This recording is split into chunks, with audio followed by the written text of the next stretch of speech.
우리 시간에는 우리 김재영 목사님 우리 교회에서 함께 신앙생활하시고 또한 여러 가지 프로그램 좋은 그런 영향을 주시는 우리 목사님께서 나오셔서 아시아에 있는 일곱 교회라는 제목으로 말씀 전해주시겠습니다.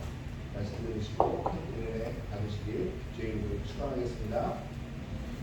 축원하겠습니다. 네. 예, 우리 목사님 나오실 때 큰 박수로 환영해 주시기 바랍니다.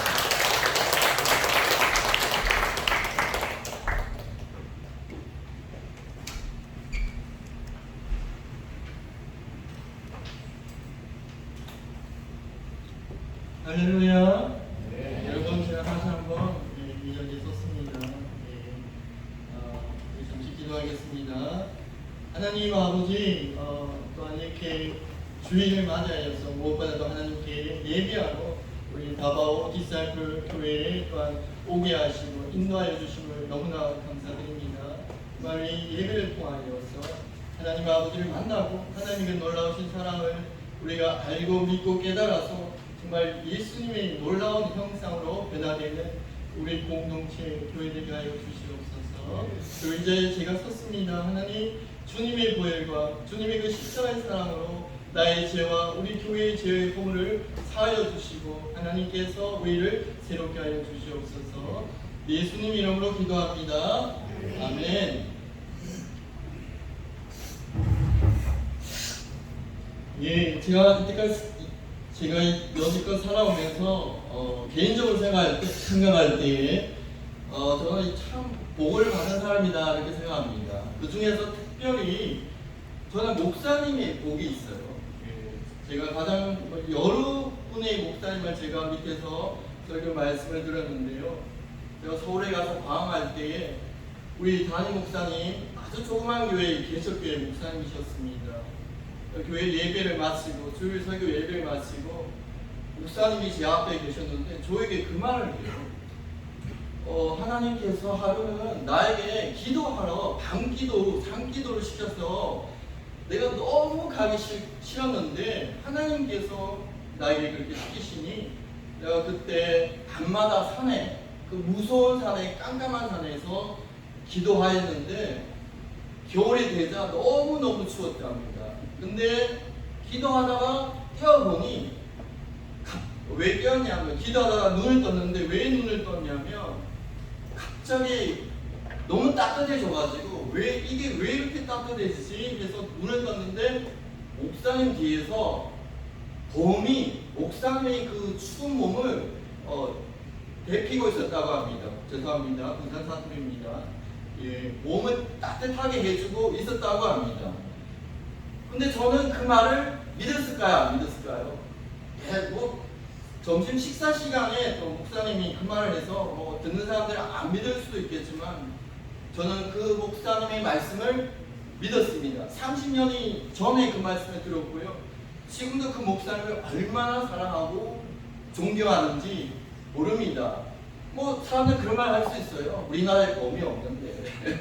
근데 저는 믿었습니다. 현재까지도 믿고 있고요.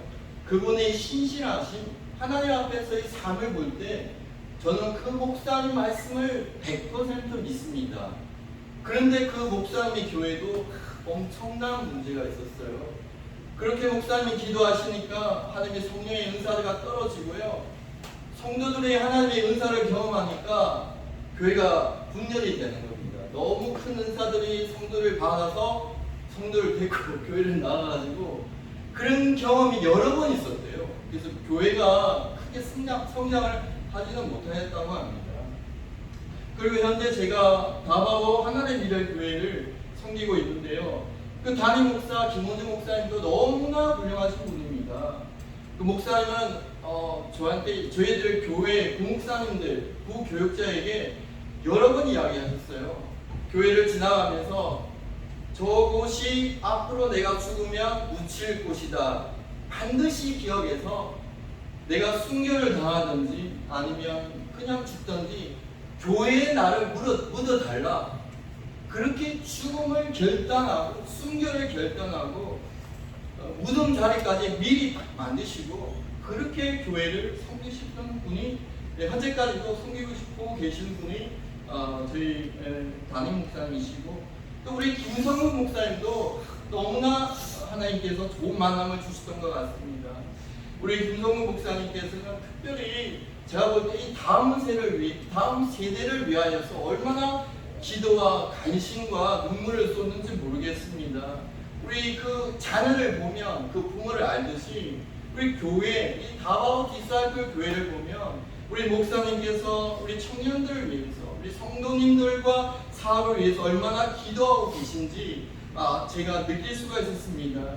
제가 조금 한 3시쯤에 우리 사역지로 갔는데요. 한 번씩 이렇게 있다 보면 목사님과 사모님께서 사람을 기다리는데 필리핀 사역자를 기다리고 있습니다. 근데 이 필리핀 사람들이 보통 30분 늦게 오는 건 기본이거든요. 근데 목사님과 사모님이 이 사역자들이 와서 성경 공부하는 걸 기다리는데 대통령을 기다리는 것 같아요. 막 그냥 언제 오는지 막 사모님을 왔다 갔다 하시고 화를 내지 않고 어찌든지 이 사람들을 양육해서 이 필리핀의 교회를 세우고 붐을 일으키려고 하는 다음 세대를 위한 그 목사님의 그런 마음들이 많이 느끼게 되었고요. 우리 찬양하는 것도 우리 청년들을 찬양을 통하여서 우리 청년들이 은혜 받고 또 청년들이 미래의 지도자로 세워지기를 원하는 그런 다바오 디사이플 교회의 그 바람이라고 할 수가 있겠습니다. 우리 선지자 엘리야를 보더라도요, 정말 엘리야는 혼돈의 시대였습니다. 북이스라엘에서 깜깜하고 영적으로 깜깜하고 모든 것이 무너진 엘리야가 하나님 앞에 기도하였습니다. 하나님, 모든 목사 선지자들 다 죽고 나만 홀로 남았습니다. 이 문제 위기 상황에서 하나님 나에게 응답하여 주십시오 했을 때 하나님께서 응답하신 것은 무엇일까요? 하나님께서 엘리야에게 그러면 너는 아람 그 주에 있는 강대국입니다. 너가 기름 부어서 왕을 세워라. 그 왕의 이름까지 정해줍니다. 하사엘에게 기름을 부어 왕을 세우고 그 다음에 이스라엘에게 새로운 왕을 세워라. 예후라는 사람에게 기름을 부어서 새로운 왕을 세워봐라. 그리고 너희 후계자 사밧의 아들 엘리사에게 기름을 부어서 다음 세를 위하여 이 사역을 이어가라. 이렇게 하나님께서 답을 주십니다. 엘리야가 했던 것은 엘리사를 찾아서 다음 세를 위해서 기름을 부었습니다. 그리고 엘리야 선지자는 자신의 나라의 왕을에게 기름을 부어 세우지 않았습니다. 그리고 아람 왕 하사엘을 찾아서 기름 붓지 않았습니다. 그 사역을 자신의 후대 새로운 선지자, 젊은 선지자에게 맡겼습니다. 엘리야는 우리 성경에 보면 좋은 사역들, 사람들이 기뻐하는 사역은 다음 세대에 맡기고, 자기가 사람들이 좋아하지 않는 것, 왕에 대해서 책망하는 것, 이런 사역들은 자기가 했던 것입니다. 그런 우리 엘리야 선지자의 그런 다음 세대 후대를 위한 그런 모습이 우리 김성문 목사님이 있고요. 그래서 계속적으로 여러분들께서 우리 목사님을 위해서 기도해 주시고 또 궁금하시면 한 번씩 초대하셔서 설교도 한번 들어보시면 좋겠습니다. 우리 첫 번째 말한 우리 목사님 기도할 때 그 목사님의 설교가 우리 필리핀 오니까 너무 듣고 싶은 거예요. 지금 벌써 70이 넘으셨는데 어떻게 설교를 듣겠습니까? 근데 그렇게 듣고 싶은데 인터넷을 보니까 갑자기 그 목사님의 설교가 김이배 목사님이신데요. 나오는 거예요. 여러 번 나오는 거예요. 이상하다. 이분은 70이 넘으셨고 은퇴하셨는데 어떻게 젊은 목사, 새로운 목사님이 이 나이 많으신 목사님의 설교를 강단에 세우는가 했는데 알고 봤더니 이 새로운 목사님이 이 목사님의 아들이었다는 것입니다. 아무튼 저는 하나님께서 이렇게 계속적으로 존경하는 목사님의 설교를 듣게 하심으로 많은 은혜를 받았습니다. 지금 한국의 정치, 경제, 사회가 혼란스럽습니다. 우리 기후마저도요 너무나 혼란스럽습니다. 제가 2019년에 필리핀에 왔는데요. 다른 지역의 날씨는 모르겠지만 이 부산의 기후 변화가 너무나 심각합니다. 침수가 있고요. 제가 부산에 있을 때 부산에 침수가 있을 거라고는 꿈에도 생각하지 못하였습니다. 근데 제가 이 필리핀에 지내는 동안에 부산 침수되었다, 태풍 피해가 있다, 그리고 겨울에는 한파고요, 여름에는 폭염입니다. 너무나 끔찍하게 부산이 변화였고요. 이 한국의 경제가 아주 변화였습니다. 우리 한국 현대사, 한국 역사를 통하여서 한국 사회와 경제가 혼란 속에 있을 때 국가와 시민이 행동한 대응이 있습니다. 역사를 보면 1960년대, 80년대에는 쿠데타였습니다. 군사 쿠데타였고요. 위기를 극복하기 위해서 1987년도 이후에는 민주화 시대 이후에는 한국 시민들과 국가들이 헌법적 절차, 쉽게 말하면 탄핵이죠. 탄핵과 시민운동으로 위기를 극복하고자 했습니다. 그리고 고전 노무현 대통령에 대한 탄핵의 시도가 있었고요. 우리 박근혜 전 대통령에 대한 탄핵이 있었고, 윤석열 전 대통령에 대한 탄핵이 있었고요. 현재 대통령에 대한 탄핵 여론이 있긴 합니다. 쿠데타나 탄핵은 하나님의 원하시는 뜻은 아니라고 생각합니다. 예수님께서 말씀하셨습니다. 칼로 흥하는 자는 칼로 망한다고 말씀하셨기 때문입니다.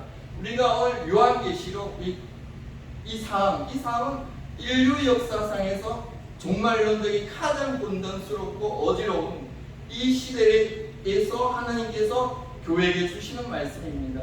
그래서 우리가 요한계시록 말씀을 통하여서 오늘날 이렇게 혼돈과 어려움의 시대에서 우리가 해답을 찾고자 합니다. 요한계시록 1장 1절입니다.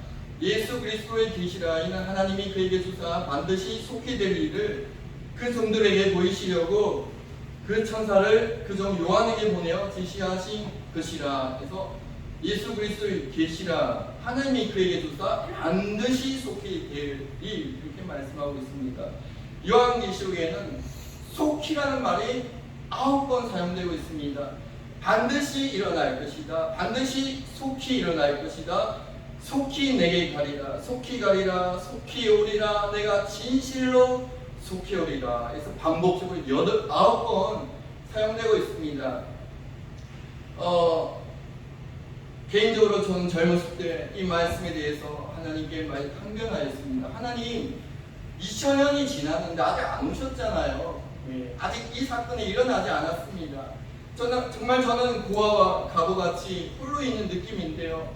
하나님께서는 속히 오리라 말씀하셨는데 그건 아닌 것 같아요. 하나님 말씀이 믿겨지지 않습니다. 이것은 아니잖아요. 이렇게 제가 많이 제가 하나님에 대해서 항변을 하였습니다. 그렇지만 여러분, 어떠한 경우에 있어서도 우리가 하나님 말씀을 신실하게 믿는 수밖에 없습니다. 우리가 이 속히란 단어는 아주 친밀한 관계에 사용되는 단어입니다. 내가 사랑하는 사람에게, 부모가 자녀에게 조금만 기다려봐, 조금만 기다려, 조금만 참아봐.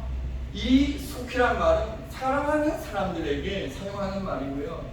우리가 야곱이 라헬을 아내로 얻기 위해서 7일간을 생각하면서 7년간 섬겼는데 이 7년이 마치 7일처럼 느껴졌다 하였습니다. 하나님도 우리를 너무너무 사랑하시기 때문에 2000년이 지났지만 하나님의 관점에서 볼 때는 이틀밖에 지나지 않았습니다. 그래서 우리가 하나님께서 속히 올 것이다, 이 말씀을 우리가 영적으로 받아들여서 정말 하나님이 우리를 사랑하시는구나, 그 말씀을 그대로 믿고 따르는 수밖에 없습니다. 또한 요한계시록 1장 1절에는 예수 그리스도의 계시라 이렇게 하였습니다. 계시라는 것이 무엇입니까? 미래를 알려주는 것이 아닙니까? 비밀을 알려주는 것이 아닙니까? 미래를 보고 아는 것, 이것은 인간의 본성입니다. 인간의 본성은 미지의 것에 대한 호기심, 미래에 대한 예측을 하고자 하는 욕구가 있습니다. 개인적으로 아담이 선악과를 먹은 이유 중에 하나가 이게 호기심 때문에 먹지 않았을까? 그 이유, 호기심이 하나의 이유가 되지 않았을까 생각합니다. 인류는 불확실성, 불안정감을 줄이고 두려움과 위험을 대피하고 더 나은 선택을 하기 위해서 미래를 보고자 합니다. 미래를 알고자 하고요. 영화에서도 끊임없이 미래를 보는 사람이 성공한다고 가스라이팅을 하고 있고요. 오늘날 불교가 세하고 교회가 어느 정도 세하고 있지만 이 온라인 점이나 이 타로 이런 무속 신앙들은 지금 현재까지 계속적으로 한국 사회에서 줄어들고 있지는 않습니다. 인간이 관점에서 볼 때 미래를 보고 아는 것, 이것이 반드시 성공과 행복으로 연결되지는 않습니다. 그렇지만 요한계시록에서 말씀하시는 이 계시는 하나님이 우리에게 미래를 알려주시는 것입니다. 하나님이 우리에게 미래를 알려주시기 때문에 이 계시를 받으면 우리가 승리를 할 수 있는, 이길 수 있는 그런 원동력이 될 수 있다는 것입니다. 하나님께서는 특별히 다윗에게 많은 비밀과 계시를 보여주셨고요. 다윗은 정말 어렸을 때부터 10대부터 골리앗을 이기고 나서 많은 정적이 있었습니다. 그리고 다윗은 죽을 때까지 전쟁이 있었습니다. 그렇지만 다윗은 단 한 번의 전투나 전쟁에서도 패하지 않고 승리하였습니다. 여러 가지 이유가 있겠지만요, 하나님이 도와주셨어요. 우리 특별히 하나님께서 계시를 주셔가지고 다윗을 승리하게 하였습니다. 하나님 이 다윗의 계시의 통로는 많이 있습니다. 선지자를 통하여서 하나님께서는 나단 선지자와 갓 선지자 등 여러 선지자를 보내셔서 하나님 말씀을 보내주셨습니다. 나단 선지자는 다윗이 범죄하였을 때, 밧세바 사건이 있을 때 책망하였습니다. 그리고 또 다윗이 소원이 무엇이냐면 시편 27편 4절, 내가 여호와의 손에 거하며 그 아름다움을 사모하고 그의 성소에서 묵상하기를 원하리로다. 시편 84편 10절, 주의 궁전에서 하루가 다른 것보다 첫날보다 나으며 주의 뜻을 사모함이 내 마음의 소원이로다. 다윗의 소원은 하나님의 성전을 건축하는 것이었습니다.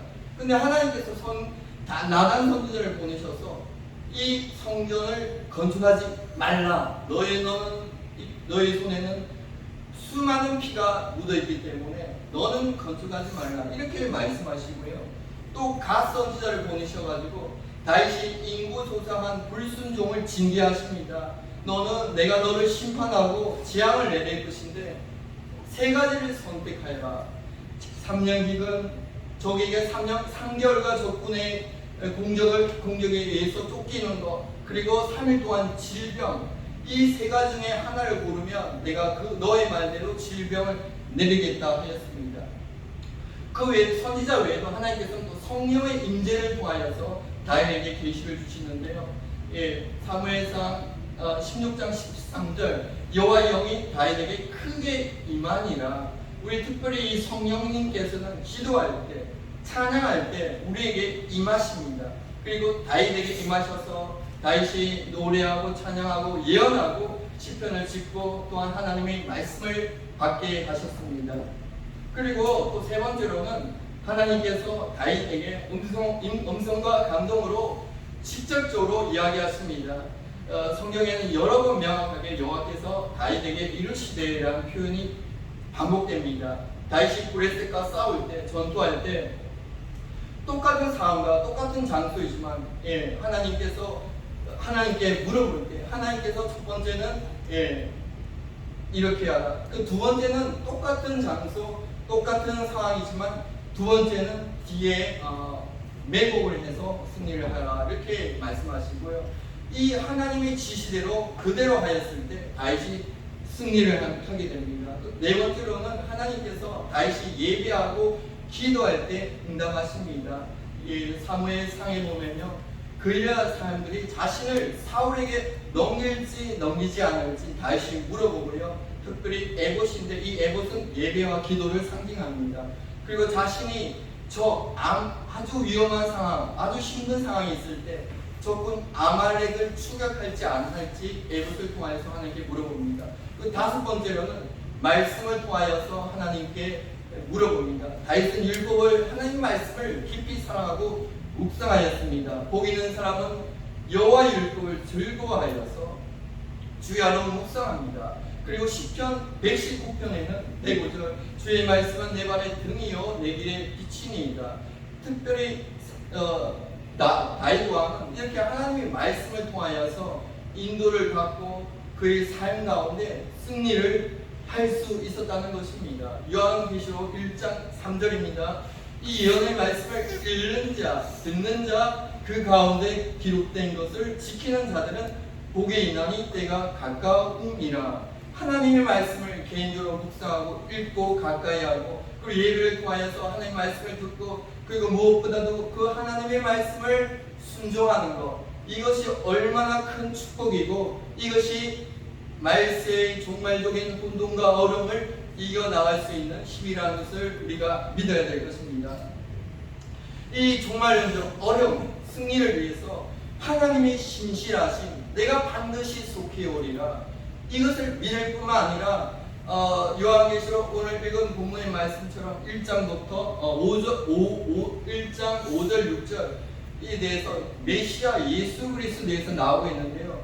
우리가 믿고 있는 예수 그리스도가 얼마나 위대하시고 영광스러운 분이시고 놀라우신 것을 알아야 된다는 것입니다. 우리가 예수 그리스도의 영광을 알 때에 우리가 이길 수 있는, 모든 어려움을 이길 수 있는 힘을 얻게 됩니다. 5절 6절입니다. 또 충성된 증인으로 죽은 자들 가운데서 먼저 나시고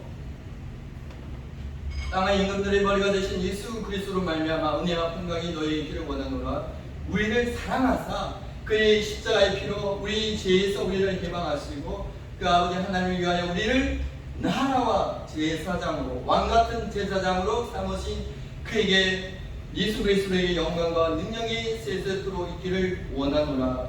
그리고 요한계시록에는 1장에는 예수 그리스도에 대한 영광에 대해서 계속적으로 말하고 있습니다. 13절부터 16절이고요.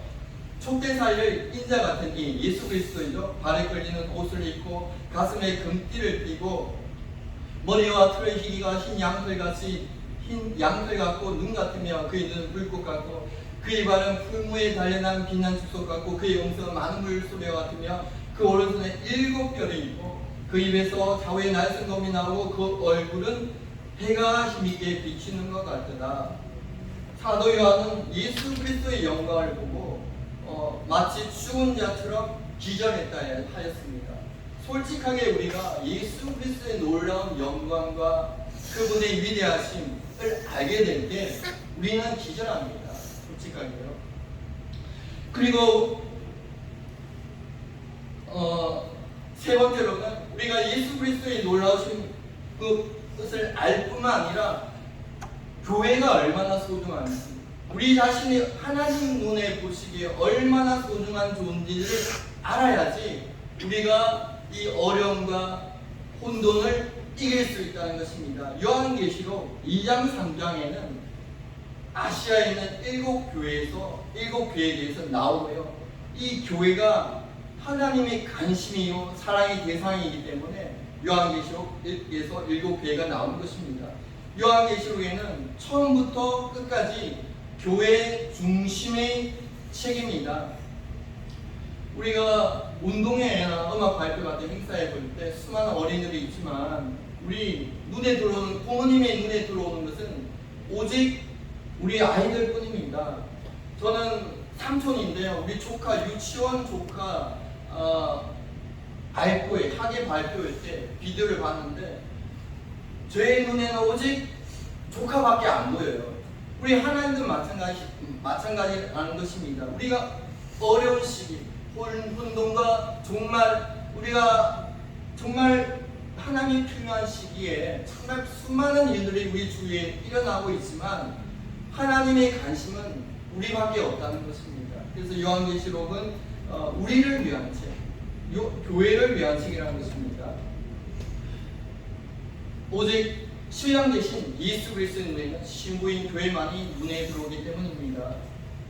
첫 번째도 그죠? 1장 4절 아시아에 있는 7개이고요. 22장 17절에도 보면 성령과 신부, 교회죠. 말씀하시기를 오라 하시노다. 그래서 처음과 끝에 부터 교회를 시작해서 교회로 끝나고 있고요.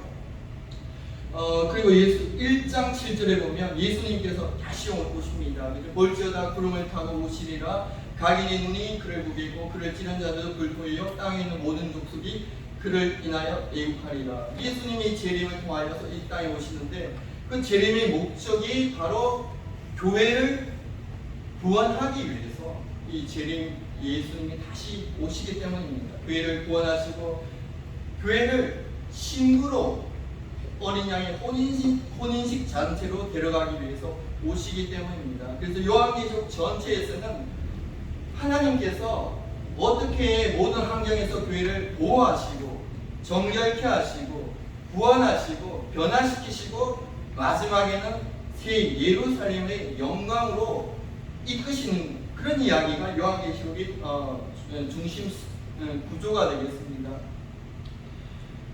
그리고 요한계시록에는 크게 세 가지 전쟁이 나옵니다. 아마겟돈 전쟁, 주로 세계 3차 전쟁으로 했을 때는 아마겟돈 전쟁이 16장에 나오고요. 곡과 마곡의 전쟁, 최후의 전쟁이 20장에 나옵니다. 그리고 12장에 보면 용과 여자의 용이 여자를 핍박하는 영적인 전쟁이 나옵니다. 여자는 바로 교회를 말하는 것이죠. 그렇지만 이 요한계시록에서 가장 비중 있게 다루는 전쟁은 요한계시록 12장에서 영적인 전쟁, 사단이 교회를 공격하는 그 전쟁을 아마겟돈 전쟁이나 곡과 마곡의 전쟁보다 더 비중 있게 다루고 있습니다. 왜냐하면 하나님의 관심은 교회에 있습니다. 우리 아시아에 있는 7개인데요. 아시아에 있는 7개는 우리 모두를 대표합니다. 로마 교회가 있고 안디옥 교회가 있고 예루살렘 교회, 수많은 교회가 있지만 상징적으로 아시아 7개는 종말의 교회, 그리고 우리 자신을 대표합니다. 먼저 요한계시록 메시지를 보내줍니다. 우리가 교회가 내 자신이 준비되어야 되기 때문입니다. 우리 요한계시록을 볼 때 7가지 교회를 볼 때요. 문제가 많았는데 특별히 예수님께서 교회에 대한 문제를 지적하십니다. 에베소 교회는 첫사랑을 잃어버린 교회였습니다. 서머나 교회는 칭찬을 받았고요. 핍박 가운데서 충성하는 교회였습니다. 버가모 교회는 세상과 타협하는 교회였습니다. 두아디아 교회는 거짓 교리가 있었고 이단을 용납하는 교회였습니다. 사대 교회는 죽은 교회였습니다. 빌라델피아는 좋은 능력으로 믿음을 지키는 교회라 하나님께 칭찬을 받았습니다. 라오디게아는 차지도 뜨겁지 않은 교회로 말미암아 책망을 받았습니다. 이 7교회가 그리스도의 신부를 상징합니다. 근데 보면 문제가 얼마나 많이 있습니까? 우리 칭찬받았던 교회요. 우리 서머나 교회도 보면 핍박 가운데 충성하였다고 칭찬을 받지만 인간의 눈을 볼 때 얼마나 이 문제가 많은 교회인지 모르겠습니다. 인간의 눈으로 볼 때 이 교회는 너무나 가난하고 고난 가운데 있었고요. 그리고 핍박 가운데 있었습니다. 그리고 성경에서 말하기를 내가 너희를 10일간 감옥으로 인도하겠다 말합니다. 말이 10일간이지 10년입니다. 앞으로 이 교회는 10년간 감옥살이를 해야 됩니다. 인간은 눈을 볼 때는 가장 비참하고 가장 불쌍한 교회지만 하나님 신랑의 눈으로 볼 때는 가장 사랑스럽고 가장 소중한 교회라는 것입니다. 우리가 예수 그리스도가 이 온 우주의 주인이시고 신랑이시다면 그 신부의 조건이 우리의 능력에 있지 않습니다. 우리 부유함에 있지 않고요. 우리 지식과 지혜에 있지 않습니다. 오직 신랑이 모든 것을 다 가진 신랑이라면 신부의 조건은 이 신부가 얼마나 나에게 충성스럽고 나를 신실히 따르는가, 나의 말에 순종하는가, 이것이 가장 중요하다는 것입니다. 그리고 빌라델피아도 좋은 능력으로 하나님의 말씀을 지켰다고 칭찬받았지만 인간의 눈을 볼 때 얼마나 불쌍한지 모릅니다. 능력이 없어요. 능력이 조금밖에 없습니다. 우리 인간의 눈을 보면 능력이 없으면 퇴출을 당하는데, 그죠? 하나님께서는 이 너는 적은 능력이지만 나를 신실하게 믿고 믿음을 지키고 순종하였기 때문에 예수 그리스도 신랑의 눈에 볼 때는 이것이 빌라델피아가 최고의 신부가 최고의 교회라는 것입니다. 그래서 인간의 눈과 하나님의 눈은 이렇게 차이가 있을 수가 있습니다. 솔직히 인간의 눈으로 볼 때 에베소 대형 교회, 아주 부자 교회, 엄청난 지식이 있는 교회가 얼마나 존경스럽고 위대한 교회로 보일지도 모르겠습니다. 라우디게아도 얼마나 부자였습니까? 예, 나는 부자다 이렇게 자기가 자신이 나는 부자다 이렇게 고백하지 않습니까? 근데 하나님 보시기에는 그게 아니라는 것입니다. 정말 문제없는 가정, 교회, 회사, 나라가 없습니다. 그렇지만 온 우주의 주인 되시고 신랑 되신 예수 그리스도의 눈에 우리가 칭찬받는 교회가 되어야 되겠습니다. 요한계시록에는 계속적으로 두려워하지 말라, 죽도록 충성하라, 인내하라, 이기는 자에게 승리하는 자에게는 약속과 영광이 있다. 하나님께서 교회를 격려하십니다. 환난 가운데서도 포기하지 말고 격려를 통해서 붙들어 주신다는 것입니다. 그래서 주님은 요한계시록을 통하여 교회를 격려하고 모든 환경 가운데서 승리로 이끈다는 것입니다. 요한계시록의 결론입니다. 요한계시록 21장 22장에 보면 새 하늘과 새 땅, 어린 양의 혼인 잔치, 그리고 준비된 어린 양의 신부가 있는데 이 신부가 바로 교회라는 것입니다. 그리고 새 예루살렘이 하늘에서 내려오는데 이 새 예루살렘이 교회입니다. 변화된 교회입니다. 이제 하나님의 영광으로 모든 고난과 어려움을 극복하고 인내하고 예수님을 신실하게 좋은 능력이라도 예수를 믿고 따르는 교회가 새 예루살렘으로 변화될 것입니다. 교회는 단순히 이 교회 요한계시록에 나오는 이 교회는 단순히 교회만 말하는 것이 아니라 우리 한 사람 한 사람에게도 반드시 적용이 되어야 됩니다. 우리가 정말 내 자신이 에베소 교회처럼 첫사랑을 잃지 않았는가, 정말 성원아 교회처럼 내가 정말 가난과 고난 가운데 환난과 핍박 가운데서도 하나님께 충실하고 있는가, 그리고 보가마 교회처럼 나는 정말 세상과 혼합되고 타협하고 있지 않는가, 그리고 두아리아 교회처럼 나는 거짓 교훈과 영적인 음행이 있지 아니한가, 그리고 사대 교회처럼 나는 정말 영적으로 죽어있지 않은가, 라우디가 교회처럼 나는 차지도 뜨겁지도 않은가, 정말 빌라델피아 교회처럼 나는 예수님의 칭찬을 받고 있는 삶을 좋은 능력으로 예수님께 순종하고 있는 삶을 살아가고 있는가, 우리가 우리 자신을 점검해야 되는 것입니다. 결론입니다. 모든 상황과 조건 중에서 예수님의 관심은 오직 자신의 신부인 교회에 있습니다. 전쟁이 일어나고 일곱 나팔을 제한 일곱 대절 심판이 있을지라도 하나님의 관심은 오직 교회에 있습니다. 요한계시록은 처음부터 끝까지 교회를 향한 메시지입니다. 교회가 준비해야 된다. 이 재앙과 심판을 이길 수 있도록 예수님이 격려하고 계시고요.